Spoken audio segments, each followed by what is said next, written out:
நிச்சயமாக இது ஒரு அற்புதம், இது ஒரு அதிசயம், இது ஒன்னே போதும் இஸ்லாம் உண்மையான மார்க்கம் என்பதற்கு அவர் வாக்குமூலம் தர்றார்.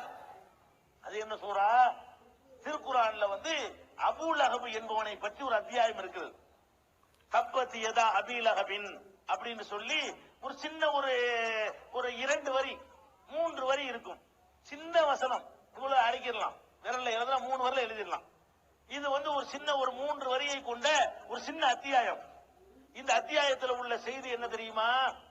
அபூ லஹப் என்று நபிகள் நாயகத்துக்கு பெரிய தகப்பனார். அபூ லஹப் என்பது நபிகள் நாயகத்தினுடைய தகப்பனாரோடு பிறந்த ஒருத்தனுக்கு பேரு அபூ லஹப். நபிகள் நாயகத்தின் மீது அவன் அதிகமான அன்பு வைத்திருந்தான். எப்ப அவர் நபின்னு சொல்வதற்கு முன்னாடி நம்ம தம்பி மகன் அப்படின்னு ரொம்ப பாசம் வைத்திருந்தான். நபிகள் நாயகம் எப்போ ஒரு இறைவனை வணங்கணும்னு சொன்னாங்களோ, நான் இறை தூதர் என்று சொன்னார்களோ, இந்த கல்லு மண்ணை எல்லாம் வணங்க கூடாது சொன்னார்களோ, அப்ப எதிர்க்கக்கூடியவனாக அவன் மாறுகிறான். முதல் எதிரியா மாறுறான். நபிகள் நாயகத்தை எதிர்த்து மூஞ்சில மண்ணத்துக்கு வீசி நாசமா போ அப்படின்னு சொல்லி நபிகள் நாயகத்தை ஏசிட்டு போறான். அவனை கண்டிச்சு இந்த வசனம் இறங்குது. என்ன இறங்குது? முகம்மது நாசமாக மாட்டார், அபூ லஹப் தான் நாசமாவான்.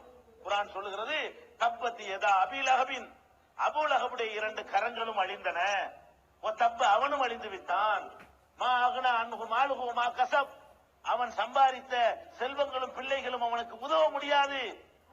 யஸ்லா நாரன் ذات லஹபின், இவன் கொழுந்து விட்டு எரிகிற நரகத்தில் நுழைவான், இவன் மனைவியும் நுழைவாள் அப்படின்னு அந்த அத்தியாயத்தோட மெசேஜ் இவ்வளவுதான் இருக்குது. இப்ப நல்லா கவனிக்கணும். இதுல ஏதாவது அதிசயம் இருக்கிற உங்களுக்கு தெரியுதா? இந்த அத்தியாயத்தை பார்த்தா இதுல ஒரு அதிசயம் இருக்கு நீங்க ஏதாவது பாப்பீங்களா? பார்க்க மாட்டாங்க. நம்ம சிந்திக்கிறது இல்ல குர்ஆனை. சும்மா செத்து போன ஆளுகளுக்கு யாசியம் கொடுக்குறாங்க, அதுக்கு வச்சுட்டோம். நம்ம குர்ஆனை இதுல என்னென்ன விஷயம்லாம் இருக்குதுன்னு சொல்லி மூளையை செலவழித்து நம்ம ஆராய்ச்சி பண்ணுவது இல்லை. ஆனா இதுல பெரிய அதிசயமே இருக்குது. என்ன அதிசயம்? அபூ லஹப்ங்கிறது நபிகள் நாயகத்தின் எதிரி. எதிரியுடைய நோக்கம் என்ன? எப்படியாவது நபிகள் நாயகத்தை ஒழிக்கணும், நபிகள் நாயகத்தினுடைய மார்க்கத்தை வளராம தடுக்கணும், போனவங்களை எல்லாம் திருப்பி கொண்டு வரணும். இது அவனுடைய கொள்கை. அபூ லஹபுடைய கொள்கை என்ன?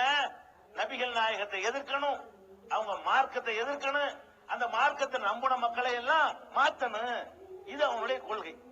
இதுக்காக வேண்டிய கடைசி வரைக்கும் அவன் இடைஞ்சல் பண்ணிக்கிட்டே இருந்தான். அவன் வாழுகிற வரைக்கும் அவளை இடைஞ்சல் பண்ணிக்கிட்டு இருந்தான். இப்ப அவனை பத்தி இப்படி ஒண்ணு வருது. எப்படி வருது?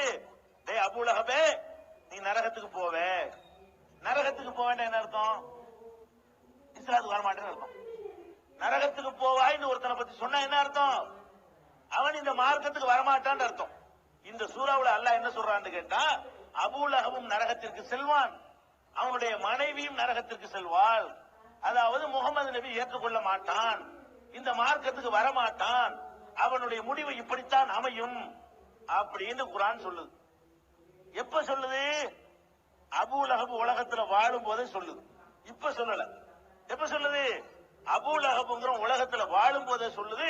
இந்த அபூ லஹப் இஸ்லாத்துக்கு வரமாட்டான், அபூ லஹப் கொண்டாட்டி வரமாட்டான்னு சொல்லுது. இப்ப இவன் ஒழிக்கத்தான் நினைக்கிறான். யாரு? அபூ லஹப். எதை ஒழிக்க நினைக்கிறான்? முகமது நபியுடைய இந்த இஸ்லாம் மார்க்கத்தை ஒழிக்க நினைக்கிறான். ஒழிக்க நினைத்தால் முகமது நபி கொண்டு வந்த குர்ஆனை பொய்யிடாக்கிட்டான்னு வைங்க, இஸ்லாத்தோடு எல்லாம் போயிருவாங்க.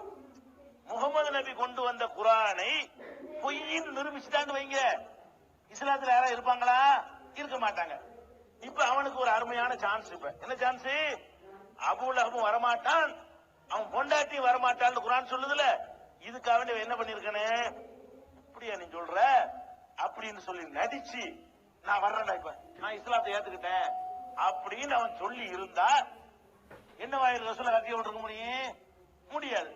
நான் இஸ்லாத்தை ஏத்துக்கொள்றேன், என் பொண்டாட்டி ஏத்துக்கிட்டோம் அப்படின்னு சொல்லி இருப்பார்களே, ஆனால் இந்த வசனம் பொய்யா போயிடும். எந்த வசனம்? அபூ லஹப் வரமாட்டான்னு நீ சொன்ன, இந்த வந்துட்டான், அப்ப இந்த குர்ஆன் பொய்.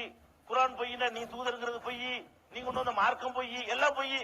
அனைத்தையும் பொய்யாக்குவதற்காக வேண்டி அவன் கிரிமினலா எப்படி சிந்திச்சிருக்கானே, இந்த ஆளு வசமா மாட்டிக்கிட்டாரு, நான் வரமாட்டேன்னு சொல்லிட்டாரு. இப்ப நான் சொல்றேங்க, ஒரு ஆளை குறிப்பிட்டு சொல்றேன், இந்த ஆள் இஸ்லாத்துக்கு வரமாட்டாருங்கிறேன்.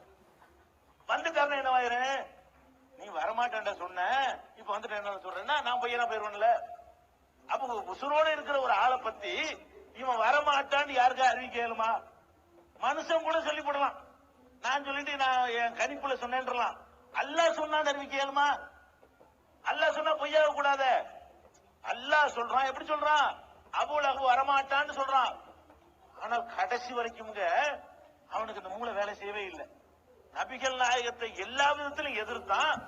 இவரை ஒழிக்கிறதுக்காக வேண்டி பொய்யா வாச்சு நம்ம இஸ்லாத்துல போய் சேருவோம், நம்ம பொண்டாட்டியோட சேருவோம், சேர்ந்துட்டு அம்புட்டு பேர் வெளியேற்றிடலாம், இஸ்லாம் பொய்யந்து ஆக்கிடலாம், குரான பொய்யந்து ஆக்கிடலாம்னு சொல்லி அவன் இப்படி சிந்திப்பானே என்று கூட யோசிக்காமல் போல்டா அந்த முகமது நபி சொல்றாரு. அவர் சொன்னபடியே அவன் காபிராகவே மரணிக்கிறான். அவன் மனைவியும் இஸ்லாத்தை ஏற்காமலே மரணிக்கிறார்னா இந்த மாதிரி சவால் எல்லாம் மனிதனால் விட முடியாது, கடவுள் தான் விட முடியும்.